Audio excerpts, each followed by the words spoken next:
Hello दोस्तों, welcome to my YouTube channel doctor Rakesh Kumar Gupta.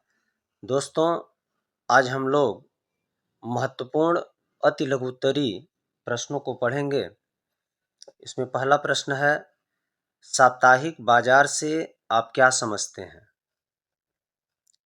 वह बाजार जो सप्ताह के किसी एक निश्चित दिन लगता है, साप्ताहिक बाजार कहलाता है। इस साप्ताहिक बाजार में पक्की दुकानें नहीं होती हैं। व्यापारी दिन में दुकान लगाते हैं और शाम होने पर उन्हें समेट लेते हैं। अगले दिन वे अपनी दुकानें किसी और जगह पर लगाते हैं। इसी को हम साप्ताहिक बाजार कहते हैं। दूसरा प्रश्न है, लैंगिक असमानता का क्या अर्थ है? लैंगिक असमानता या लैंगिक विषमता जब स्त्रियों और पुरुषों की वास्तविक योग्यता और क्षमता पर ध्यान दिए बिना समाज में केवल लिंग के आधार पर स्त्रियों को पुरुषों के अधीन मानकर उनकी सामाजिक आर्थिक परिस्थिति का निर्धारण होता है, तब इस दशा को हम लैंगिक विषमता या लैंगिक असमानता कहते हैं। अगला प्रश्न है, सामाजिक अनुसंधान के चरण लिखिए।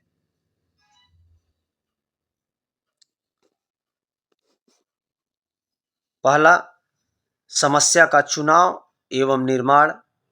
दूसरा, उपकल्पना का निर्माण। तीसरा, शोध प्ररचना एवं पद्धति संबंधी निर्णय। चौथा, तथ्य संकलन। पांचवा, तथ्यों का वर्गीकरण एवं सारणीकरण। और छठा है विश्लेषण एवं सामान्यीकरण। तो ये था सामाजिक अनुसंधान के चरण। अगला प्रश्न है, औद्योगिकरण से होने वाले प्रभाव स्पष्ट कीजिए। यानी भारत में औद्योगिकरण का क्या प्रभाव पड़ा है? तो आप इसमें लिखेंगे कि भारत में औद्योगिकरण ने सामाजिक और आर्थिक दोनों पक्षों को प्रभावित किया है। यानी औद्योगिकरण का सामाजिक संरचना पर भी प्रभाव पड़ा है और दूसरा आर्थिक जीवन पर भी प्रभाव पड़ा है। तो इसमें हमने तीन लिख दिया है। आप चूंकि अति लघु उत्तरीय प्रश्न है तो आप दो भी लिख देंगे तो कोई दिक्कत नहीं है। तो इसमें हम लिखेंगे कि औद्योगिकरण का सामाजिक संरचना पर प्रभाव। तो सामाजिक संरचना पर क्या प्रभाव पड़ा है? पहला, जाति व्यवस्था में शिथिलता आई है। दूसरा, स्त्रियों की स्थिति में परिवर्तन हुआ है। तीसरा, वैवाहिक संस्था में परिवर्तन हुआ है। दूसरा,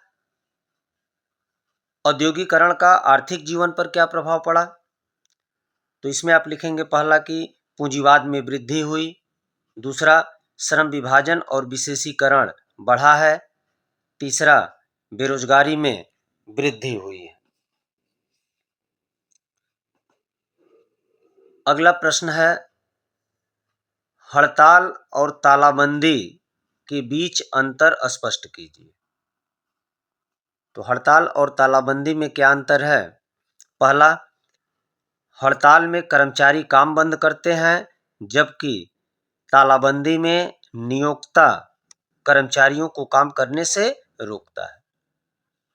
दूसरा, हड़ताल में कर्मचारियों की मांगों को पूरा करने तक काम बंद रहता है, जबकि तालाबंदी में नियोक्ता की शर्तों को मानने के लिए कर्मचारियों पर दबाव डाला जाता है। और तीसरा, हड़ताल में कर्मचारियों की एकजुटता दिखती है, जबकि तालाबंदी में नियोक्ता की कार्रवाई पर जोर दिया जाता है। धन्यवाद।